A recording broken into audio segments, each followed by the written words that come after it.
Chicken ಚಾಪೀಸ್ ಮಾಡ್ತಾ ಇದೀವಿ. 1.5 kg chicken, ಹುರಿದಿರೋ ಮೆಣಸಿನ್ಕಾಯಿ, ಚಕ್ಕೆ, ಲವಂಗ, ಮೆಣಸು ಇದನ್ನೆಲ್ಲನ ಒಟ್ಟಿಗೆ ರುಬ್ಕೋಬೇಕು.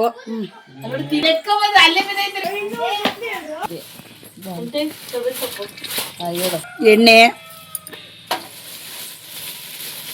ಅಷ್ಟು, ರುಚಿಗೆ ತಕ್ಕಷ್ಟು ಉಪ್ಪು. ಎಣ್ಣೆ ಕಾದ್ಮೇಲೆ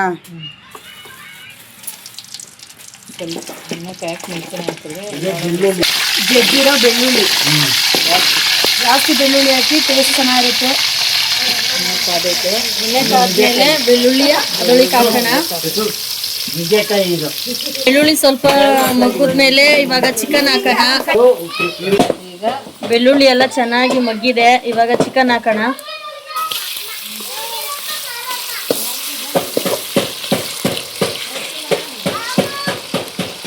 ಚಿಕನ್ ಸಣ್ಣ ಸಣ್ಣದೇ ಕಟ್ ಮಾಡ್ಕೊಳ್ಳಿ. ಇಷ್ಟಿಷ್ಟಪ್ಪ ಪೀಸ್ ಕಟ್ ಮಾಡ್ಕೊಂಡ್ರೆ ಒಳ್ಳೇದು ನಿಮ್ಗೇನೆ. ಇವಾಗ ಸ್ವಲ್ಪ ಅರಿಶಿನ ಹಾಕೋಣ.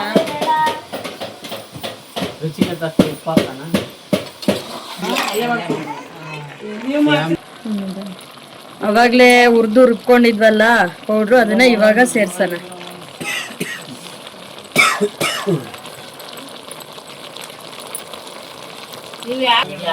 ಇದನ್ನ ಚೆನ್ನಾಗಿ ತಿರುಗಬೇಕು, ಎಲ್ಲ ಮಿಕ್ಸ್ ಆಗೋ ತರ ತಿರುಗೋಣ. ನೀರೇನು ಹಾಕೋದ ಅವಶ್ಯಕತೆ ಇಲ್ಲ. ಎಲ್ಲ ಚಿಕನ್ ನೀರು ಬಿಟ್ಕೊಂಡಿದೆ, ಇದೆಲ್ಲ ಸಿಯೋವರೆಗೂ ಬೇಯಿಸ್ಬೇಕು.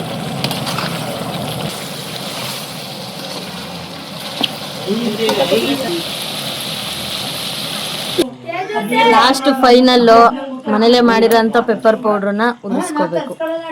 ಇವಾಗ 1/4 ಗಂಟೆಲಿ ರೆಡಿ ಆಗುವಂಥ ಚಿಕನ್ ಚಾಪ್ಸ್ ರೆಡಿಯಾಗಿದೆ. ಬ್ಯಾಚುಲರ್ಸ್ಗೆ ಮಾಡಿಸ್ದಂಗಿದೆ. 1/4 ಗಂಟೆಲಿ ಮಾಡ್ಕೋಬೋದು. ಟ್ರೈ ಮಾಡಿ ಮನೇಲಿ ಒಂದ್ಸರಿ. ಸೈಡ್ಗೆ ರಸ ಮಾಡ್ಕೊಂಡು ಸೈಡ್ಸಿಗೆ ಮಾತ್ರ ಸೂಪರ್ ಆಗಿರುತ್ತೆ.